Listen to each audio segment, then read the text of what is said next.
വാഗാനെ ഇവർ മേത്തേയാണ്, അങ്ങോട്ട് വരാൻ പറ്റില്ല അവർക്ക്. ഇതുകൊണ്ടല്ലോ ഞാൻ മണിപ്പൂരിൽ നിന്ന് മെയ്തേയി സ്വാധീന പ്രദേശത്ത് നിന്ന് കൂക്കി സ്വാധീന പ്രദേശത്തേക്ക് യാത്ര ചെയ്യുകയാണ്. ഞാൻ ഈ യാത്രയിൽ നേരിട്ട ഒരു വലിയ പ്രശ്നം എന്ന് പറയുന്നത്, ഒരു പോയിന്റ് എത്തുമ്പോൾ മെയ്തേയിക്കാർക്ക് മുന്നോട്ട് വരാൻ പറ്റില്ല, കൂക്കി പ്രദേശത്തേക്ക് കടക്കാൻ പറ്റില്ല. അതേപോലെ തന്നെ കൂക്കി പ്രദേശത്തുള്ളവർക്ക് മെയ്തേയി പ്രദേശത്തേക്കും വരാൻ പറ്റില്ല. ഒന്നായി കഴിയേണ്ട മനുഷ്യർ രണ്ടായി തിരിഞ്ഞ് അടികൂടിയാൽ, കലാപം ഉണ്ടാക്കിയാൽ ഒരു രാജ്യത്ത് എന്ത് സംഭവിക്കും, ഒരു സ്ഥലത്ത് എന്ത് സംഭവിക്കും എന്നുള്ളതിൻ്റെ നേർചിത്രമാണ് നമുക്ക് മണിപ്പൂരിൽ നിന്ന് കാണാൻ പറ്റുക. ഞാനിപ്പോൾ എത്തിപ്പെട്ടിരിക്കുന്നത് ഒരു വാറ്റ് കേന്ദ്രത്തിലാണ്. ഇതാണ് വാറ്റ് കേന്ദ്രം. കണ്ടോ, ഇത് കുടിക്കാൻ വെച്ച വെള്ളമാണെന്നോ കുളിക്കാൻ വെച്ച വെള്ളമാണെന്നോ തെറ്റിദ്ധരിക്കരുത്, മൊത്തം വാറ്റാണ്. ഞാൻ ആദ്യമായിട്ടാണ് ഒരു വാറ്റ് കേന്ദ്രം കാണുന്നത്. ഇത് ഇവിടെ ഇല്ലീഗലൊന്നും അല്ല, എല്ലാവരും ഇവിടെ വന്ന് ചാരായം വാങ്ങിച്ചുകൊണ്ട് പോകുന്നുണ്ട്. ഇതും വൈനും ഇവിടെ കിട്ടും. അരി വാറ്റി ഉണ്ടാക്കുന്നതാണ് രണ്ടും.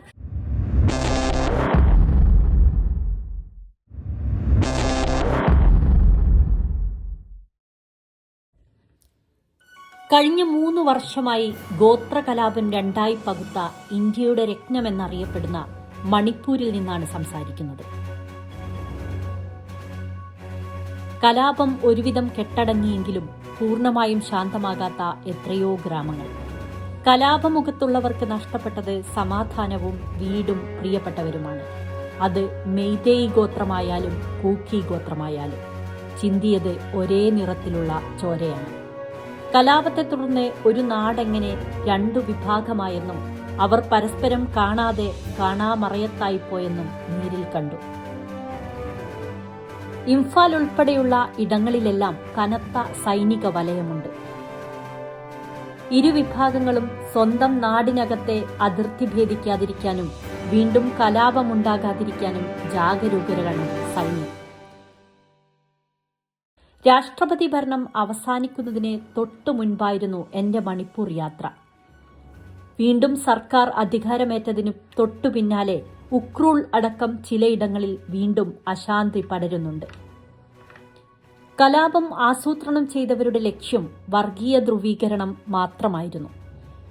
അവരതിൽ വിജയം കണ്ടപ്പോൾ ഇവിടത്തെ ഓരോ മനുഷ്യരും വെറും മെയ്തേയിയും കൂഖിയുമായി വേർതിരിക്കപ്പെട്ടു. ഗോത്രവിഭാഗങ്ങൾക്കിടയിലെ ആ വിഭജനത്തിന്റെ അദൃശ്യമതിൽ ശരിക്കും നമ്മളെ പേടിപ്പെടുത്തുന്നതാണ്. മെയ്തേയി കൂക്കി വേർതിരിവുകൾക്കിടയിൽ പെട്ടുപോയ എന്റെ അനുഭവം ഇതാണ്. ഇവർ മേത്തേയാണ്, അങ്ങോട്ട് വരാൻ പറ്റില്ല അവർക്ക്. ഇതുകൊണ്ടല്ലോ ഞാൻ മണിപ്പൂരിൽ നിന്ന് മെയ്തേയി സ്വാധീന പ്രദേശത്ത് നിന്ന് കൂക്കി സ്വാധീന പ്രദേശത്തേക്ക് യാത്ര ചെയ്യുകയാണ്. ഞാൻ ഈ യാത്രയിൽ നേരിട്ട ഒരു വലിയ പ്രശ്നം എന്ന് പറയുന്നത്, ഒരു പോയിന്റ് എത്തുമ്പോൾ മെയ്തേയിക്കാർക്ക് മുന്നോട്ട് വരാൻ പറ്റില്ല, കൂക്കി പ്രദേശത്തേക്ക് കടക്കാൻ പറ്റില്ല. അതേപോലെ തന്നെ കൂക്കി പ്രദേശത്തുള്ളവർക്ക് മെയ്തേയി പ്രദേശത്തേക്കും വരാൻ പറ്റില്ല. ഇതുകൊണ്ട് എന്താ സംഭവിക്കുന്നതെന്ന് വെച്ച് കഴിഞ്ഞാൽ, ഇതിനിടയിൽ കിടന്ന് നമ്മളെപ്പോലുള്ള ടൂറിസ്റ്റുകളാണ് കഷ്ടപ്പെടുക. അതുപോലെ തന്നെ ഇവർക്കിടയിൽ ഇവരും കഷ്ടപ്പെടുന്നുണ്ടാവും. ഇതിനിടയിൽ ഒരു പാലമായി വർത്തിക്കുന്നത് ഇവിടെ മുസ്ലിം വിഭാഗമാണ്.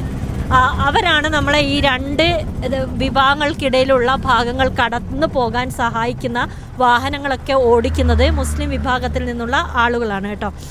ഇതെന്താ സംഭവിക്കുന്നതെന്ന് വെച്ചാൽ, ഒന്നായി കഴിയേണ്ട മനുഷ്യർ രണ്ടായി തിരിഞ്ഞ് അടികൂടിയാൽ, കലാപം ഉണ്ടാക്കിയാൽ ഒരു രാജ്യത്ത് എന്ത് സംഭവിക്കും, ഒരു സ്ഥലത്ത് എന്ത് സംഭവിക്കും എന്നുള്ളതിൻ്റെ നേർചിത്രമാണ് നമുക്ക് മണിപ്പൂരിൽ നിന്ന് കാണാൻ പറ്റുക. കലാപബാധിതരായ ഇരുവിഭാഗങ്ങളും തമ്മിൽ കാണുന്ന സാഹചര്യവും സംഘർഷവും ഒഴിവാക്കാൻ സൈന്യം തന്നെയാണ് മുസ്ലിം വിഭാഗത്തിൽ നിന്നുള്ളവരെ ഇവിടെ ഡ്രൈവർമാരായി ചുമതലപ്പെടുത്തിയിരിക്കുന്നത്. അതിജീവനത്തിനായുള്ള പോരാട്ടത്തിലാണ് കലാപഭൂമിയിൽ സകലതും നഷ്ടപ്പെട്ട മനുഷ്യർ.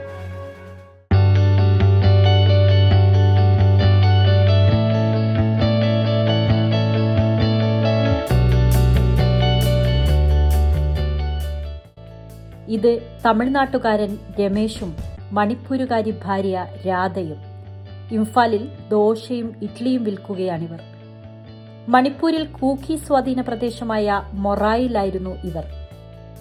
വീടുൾപ്പെടെ സകലതും ചുട്ടുചാമ്പലാക്കപ്പെട്ടപ്പോൾ ഇംഫാലിൽ അഭയം തേടിയതാണ്.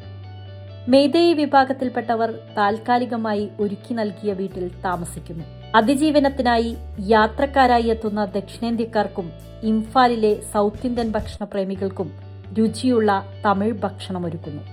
ഇങ്ങനെ ഇരുഭാഗത്തും അക്രമത്തിന്റെയും അതിജീവനത്തിന്റെയും കഥകളെ പറയാനുള്ളൂ. ആരു ശരി ആരു തെറ്റെന്ന് വിലയിരുത്താനും വിമർശിക്കാനും നമ്മൾ ആളല്ല. രണ്ടു ഭാഗത്തെയും നഷ്ടവും വേദനയും തുല്യമാണ്. കലാപം ഒരു നാടിനെ വൈകാരികമായി മാത്രമല്ല സാമ്പത്തികമായും തകർക്കും. ടൂറിസം ഉൾപ്പെടെ എല്ലാ മേഖലയെയും കലാപം ബാധിച്ചു. കരകയറാനുള്ള ശ്രമത്തിലാണ് മനുഷ്യർ.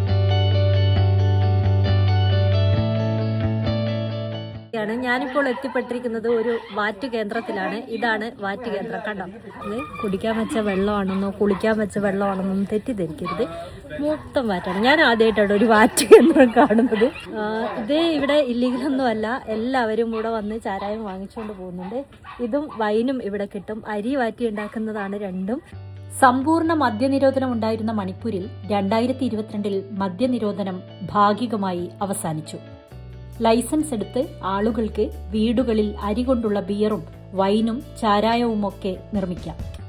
വീര്യത്തിനും ഉൽപാദനത്തിനും സർക്കാർ നിശ്ചയിച്ചിരിക്കുന്ന മാനദണ്ഡങ്ങൾ പാലിക്കണം. 600 കോടി രൂപയുടെ വാർഷിക വരുമാനം ലക്ഷ്യമിട്ടായിരുന്നു സർക്കാർ പുതിയ മദ്യനയം പ്രഖ്യാപിച്ചത്. ഇതനുസരിച്ച് മിക്ക വീടുകളിലും കുടിൽ വ്യവസായം പോലെ ചാരായ വാറ്റുണ്ട്.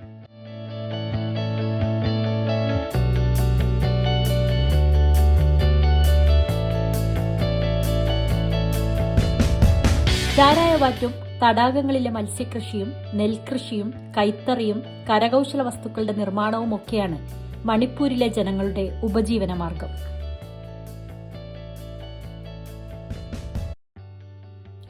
പ്രകൃതി രമണീയത കൊണ്ട് അനുഗ്രഹീതയാണ് നമ്മുടെ രാജ്യത്തിന്റെ രത്നമായ മണിപ്പൂർ. വിനോദസഞ്ചാര മേഖലയുടെ വളർച്ചയ്ക്ക് ആക്കം കൂട്ടാനുള്ള ശ്രമങ്ങൾക്ക് തദ്ദേശീയർ തന്നെ മുൻകൈയെടുക്കുകയാണ്. കലാപത്തിന്റെ മുറിവുണങ്ങുന്നതോടൊപ്പം രാജ്യത്തിനകത്തും പുറത്തുനിന്നുള്ള വിനോദസഞ്ചാരികളെ മണിപ്പൂരിലെത്തിക്കാനുള്ള ശ്രമങ്ങൾ നടക്കുന്നു. മണിപ്പൂരിന്റെ കുന്നുകളും താഴ്വരകളും ഒരുപോലെ സഞ്ചാരികളെ വരവേൽക്കാൻ തയ്യാറാണ്. സുരക്ഷയൊരുക്കാൻ എപ്പോഴും സൈന്യത്തിന്റെ സാന്നിധ്യവുമുണ്ട്. സംഘർഷ സാധ്യതാ മേഖലകളിൽ മാത്രമാണ് സഞ്ചാരികൾക്ക് നിയന്ത്രണങ്ങളുള്ളത്. മെയ്തേയി, കൂക്കി, നാഗ മതിലുകെട്ടി വേർതിരിക്കപ്പെട്ട മനുഷ്യർ അതിജീവനത്തിന്റെ പാതയിലാണ്. തമ്മിലടിപ്പിച്ച് ചോര കുടിച്ചവർക്ക് ഈ മനുഷ്യരുടെ യാതനകളൊന്നും മനസ്സിലാകാനിടയില്ല.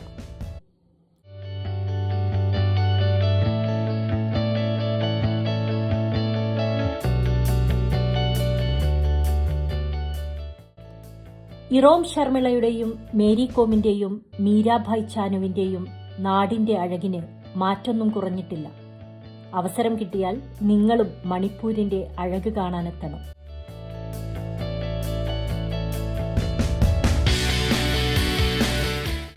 ഇവിടത്തെ ലോക്ടാക് തടാകം നിങ്ങളെ വിസ്മയിപ്പിക്കും. ഉക്രൂൾ കുന്നുകളിലെ സൂര്യോദയം നിങ്ങളെ ത്രസിപ്പിക്കും. മനുഷ്യരുടെ ആതിഥ്യ മര്യാദ മനം നിറയ്ക്കും. ഇവരുടെ ഭക്ഷണ വൈവിധ്യവും രുചിപ്പെരുമയും വയറും മനസ്സും നിറയ്ക്കും.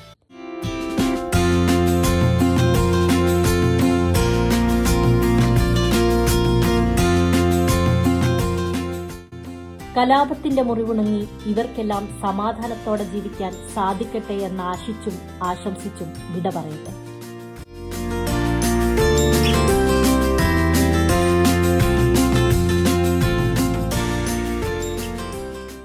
മറ്റൊരു വീഡിയോയുമായി വീണ്ടും കാണാം. സബ്സ്ക്രൈബ് ചെയ്ത് കൂടെ ഉണ്ടാവണേ. നന്ദി, നമസ്കാരം.